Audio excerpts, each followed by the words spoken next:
Hi guys, this is Alea Jen and welcome back to my YouTube channel. So for today's video, saan nga ba tayo makakabili ng mga Filipino food, lalo yung mga first timer na gustong bumili ng mga pagkain. Ayan, so iba-vlog ko na siya ngayon. Ayan, naikot ko na siya. Ayan, so doon yun guys sa Worldwide Mall. Ayan, so sa Central. So pag sumakay kayo, kung saan man kayo galing, basta yung destination nyo, Central, and then pagbaba nyo ng Central, exit A, and then pag akyat nyo, makita nyo yung exit A, akyat kayo sa escalator, and then paglabas nyo, turn right, and then makikita mo may escalator doon, and then may hagdan. So umakyat kayo sa escalator, pero meron na din akong video noon, ano ko na lang dito, baka kasi hindi clear yung boses ko doon, at least masabi ko sa inyo dito. And then pag akyat mo ng escalator, turn right ka uli, makikita mo yung name dyan na Worldwide Mall. Ayan, so pasok ka, and then nandun na lahat ng mga pagkain, lahat, bilihin, lahat, nandun din nagpapak ng box. Ayan, so doon din nagpapabox, and then doon din kumakain yung iba.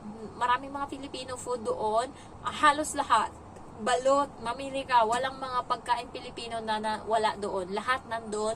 Ultimo, cheese curl na tatos or boy bawang nandyan, ding dong. Kaya hindi ka talaga maboboard or hindi mo mamimiss yung Pinas kasi nandun talaga lahat. Pero be careful lang kayo guys kasi yung kaibigan ko 3 beses na siya bumili doon and puro daw panis. So, ang explanation naman kasi bumili ako kanina ng paborito ko kasi guys, nilagang saging. So, bumili ako ngayon, tinago ko dito sa bag. And yung ano ba yung tawag nun? Sa amin kasi butong, yung malagkit na nilagyan ng gata, na nilagyan ng konting asin, hindi dinalot sa saging. Ayan, so bumili ako ng 2 nun in isang nilagang saging. Yun yung hapunan ko. Kasi kanina na fully busog na ako. Kumain kami sa Cafe de Coral and ito yung pagkain ko. So ilagay natin dito. And ngayon kumain naman kami bumili ako and tinago ko dito sa bag kasi bawal kasing kumain dito sa loob ng kwarto. Pero alangan naman doon ako sa labas. Mas gusto ko dito sa loob kasi nakakapag-vlog ako and umuupo ako guys. Ano ko na kasi to, me time. Parang itong isang araw lang na to, sarili ko lang muna yung isipin ko. Hindi ko muna sila iisipin. Hindi ako magkukuskus, hindi ako mag-ano dyan. Kaya parang dito ko ini-enjoy. Pag nasa kwarto ako guys, I am at peace. Ayan. So pag nasa labas ako, antok na antok ako. Pag nagtatrabaho ako, antok na antok ako. Pero pag pasok ko dito sa kwarto, ang saya ko guys. Ito yung nagiging comfort zone ko. Umaabot ako minsan ng alas 12. Basta nakahiga lang ako, nagsi-cellphone. Kwarto lang. Gusto ko ganito lang. Kaya nga sa susunod na day off ko, hindi ako gagala. Kasi nakukuha ko na yung timing ngayon ng amo ko pag alis. So, gigising yan sila ng alas 9:30 kasi maliligo yung bata, may practice ng langoy. Hindi lang ako mag-i-English, baka marinig ng CCTV. Alam nyo guys, sa CCTV, sinend niya doon sa lola, sa mama niya, yung video ko na naglalakad ako galing dito ng kwarto palabas and nakasuot ako ng red na damit and then nakaskirt ako. Sabi ng Indonesia, nakatulong. Sabi niya, may CCTV sa kwarto mo? Sabi ko, wala. Sabi niya, meron. Nakita kita, nasa video ka. Sabi niya ganun. Ewan ko anong hanas niya, but sinend niya yun. Day off ko naman yun. Ayan. So, wala akong pakialam. Pinaplastic niya ako, paplastikin ko din siya. Basta as long as sumasahod ako every month. Ayan. So, ayun lang. Nasaan na ba tayo? Ayan. So, ginagawa ko is dito ako kumakain sa loob. And, ito na kasi yung parang comfort zone ko. Dito, malaya kong nagagawa lahat. Dito, ako yung hindi ako nang susuot ng damit dito pambaba. Sleeveless lang. Ito lang yung suot ko niyan dito pag nandito ako. And alam ko na ngayon yung routine nila pagka Sabado. Kaya sa susunod, hindi na ako lalabas ako. Bibili lang ako ng pagkain sa labas. Kakain lang ako. And babalik ako kaagad. At matutulog ako dito buong magdamag. Ayan. Mahihiga lang ako. Ayan. So, ang ginawa ko is gagawin ko sa susunod. Lalabas lang ako. Kasi bumabalik sila alas 5, alas 6. Swerte lang ngayon na hindi sila bumalik ng ganong oras. Hindi ko alam kung bakit. Pero natutuwa ako. Ayoko muna silang makita. Ayoko naririnig. Kasi pag nauna silang umuwi kaysa sa akin guys, marami pa yung ipapalinis sa akin ng mga dyan. mga dala nila galing labas, kailangan mo pa yung linisin at ilagay mo lahat-lahat yan sa mga lagayan. And kung may mga hugasan yan dyan, hugasan mo pa. Parang ano mo na lang yun, parang hindi naman sinabi sa akin, pero nahihiya ka ba, pakisama. Ayan. So, at least ngayon, nauna ako sa kanila and wala akong gagawin kundi dito lang ako. Kasi tapos, nagwalis-walis lang ako kundi sa labas, nirefill ko lang yung tubig nila and hinaghugas. Wala namang hugasan.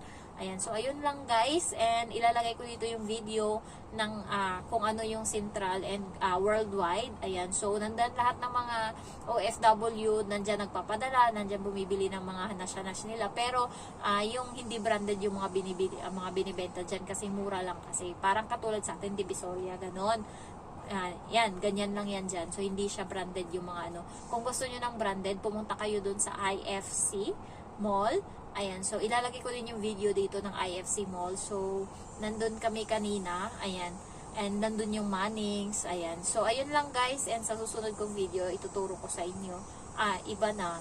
Mag-iisip muna ako ng iba-vlog kasi parang nauubusan ako. Kung may tanong kayo dyan, comment down below. And sorry sa mga hindi ko na shout out kasi nakalimutan ko na yung mga pangalan nyo. And yung comment nyo natakpa na. Marami kayong nagko-comment. Basta every upload ko, natutuwa ako kasi yung nagko-comment dyan 20 mahigit. And nare-replyan ko. Yung iba may mga pahabol pa. Kaya sorry sa mga hindi ko nare-replyan. Pero pagka may time naman ako is nagre-reply ako. Minsan talaga pagkapasok ko dito sa kwarto, inaantok na talaga ako pagkapagod ako sa trabaho kasi maaga ako nga nagigising guys, 5:45 nagigising na ako para magluto. 5:45 diretso agad yan sa kusina magluto. Pagka nasalang ko na yung kanin, nainit ko na yung oven, and then diretso ako sa CR niyan and maghihilamos, magtututbrush, and then balik uli ako sa kusina para lang, kasi kung hindi ko gagawin yun baka alas 5:15, baka gumising na ako kung hindi ko ginawang discarding ganyan, na magluto muna, mag-init muna dyan bago maghilamos. Kasi gahol na sa oras. And then yung kapatid ko tumatawag yan kasi sa Kuwait, mga ganyang oras na maaga, alas 6 ng umaga, alas 5, yan yung time na wala na siyang trabaho. So tumatawag siya sa akin. Napapagalitan ko siya minsan. Kasi tatawag yan, magbi-video call. And then wala namang gagawin, magchichika lang. Sabi ko, wala kang gawain kasi ako kailangan kong ng kumilos ngayon, kailangan ko ng ang bilis-bilis ko na, kahit magsuot ng bra, mabilis na yan kasi nalilate na ako sa 5:40 ko nagising. And then siya, inaano pa ako, hinahanas-hanas pa ako, napapagalitan ko siya, nasisigawan ko siya. Sabi ko, mamaya ka na, kasi nagpapadala siya ng pera, pumapasok sa account ko. So, sinasabi ko sa kanya na i-mark down niya na kung saan mapupunta yung pera. Ang dami pang hanas, tatawagan pa ako. Ako pa pagkukumputin, ipera niya yun, sahod niya yun. So, naiinis ako sa kanya. And napapagalitan ko siya, hindi ko lang alam kung sumasama yung loob niya. Kasi pareho kami katulong, and ako dito iba yung oras ko sa kanya. Kung siya patulog, ako papasimula pa yung trabaho ko. Kaya napapagalitan ko talaga siya. And then, ayun lang guys. Kaya hindi ko siya chismis na naman yung yung vlog ko. Ayan, so, ayun lang. And then, if you're new to my channel, don't forget to like, to comment, and then to subscribe. Thank you so much for watching. Bye-bye. Ayan, exit A. And then, punta ka dito. Ayan, Kanat Road Central. And then, akyat ka sa escalator. Ayan. Pagkalabas mo ng escalator, ayan, Worldwide House. Pero, gigilid ka, punta ka dito sa kabila. Ayan. So, andyan yung mga Pinay nakaupo. Ayan, yung mga, ayan, nandito sila. Ayan, pwede kang tumambay dyan, kumain. And then, akyat ka dito, turn right. Turn right. And then, sakay ka sa, umakyat ka sa escalator. Ayan, sumampa ka sa escalator. And then, pag akyat mo, turn right ka uli. Ayan, so ito yung tanawin dito. Ayan, pwede kayong gumala dyan. Ayan, may mga picturan yan dyan. Ayan, tas dito. So, pagka-akyat mo, ayan, turn right. So, ingat kayo dito sa Central. Maraming magnanakaw and maraming manluloko. Ayan. So, makikita mo yung entrance. Pag turn right mo, makikita mo yung Worldwide Plaza. And then, pasok ka dyan. And then, pagpasok mo, Ayan, makikita mo dito yung mga remittance and then mga pagkain. Ayan. May mga BPI, Maxi. Ayan. Marami yan dito. And then Western. Ayan. So, minsan may mga subscriber ako, nakikita ako dito. Hindi nyo ako pinapansin. Ayan. So, ayan yung mga gold. May nagsabi na, update ko daw yung sa gold. So, sige. Ito, naka-sale. Malay ko ba dito? Ayan, may mga price. 1399, 1199, 999. Ayan. So, wala akong idea dyan. Hindi pa ako umabot sa punto na mag-invest ng gold. Puro yung ini-invest ko kain, char. Ayan, may RCBC. Yung Victory Supermart. Ayan, dito yung pinakamura or medyo mura na Pilipina pagkain and mga paninda. Ayan. So, may mga pagkain dito. Ayan. Kahit isa lang. Ayan.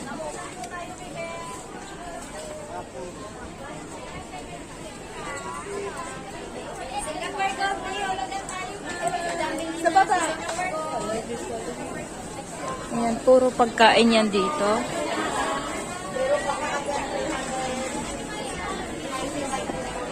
Ayan. Ayan. Ingat lang kayo and piliin nyo, mag-ikot-ikot muna kayo bago kayo bumili kasi iba-iba sila ng price and yung iba mas mahal. Ayan, BDO Remit. Nandito yan sa 4th floor. Ayan, cellphone ata to. Cellphone ba to? Yes, cellphone. Mga nangungutang, installment. Ayan.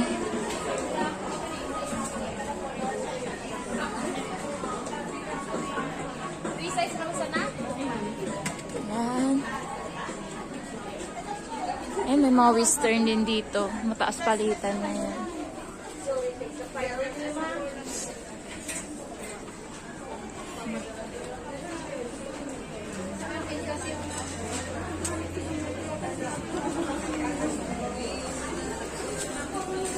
Ayan, so ayan, golden to.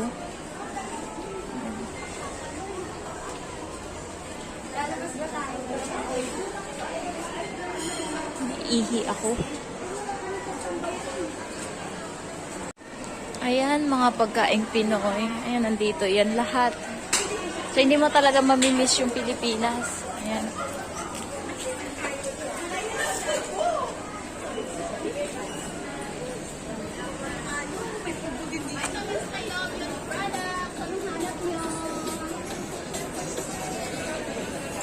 Ay, may mga laruan. Gusto ko yan.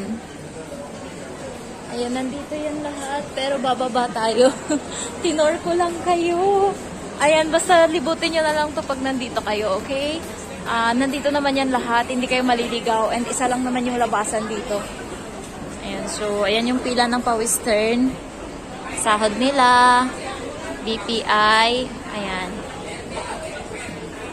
So, may isa ding mall. Ayan, pag, di ba tinuro ko sa iyo yung view kanina? Pag akyat mo ng escalator, turn left ka, and then may mall doon. And then sa gilid nun, andito yung IFC Mall. So, nandito yung mga bilihan din ng mga Chinese na medyo mura. Nandito yung Mannings.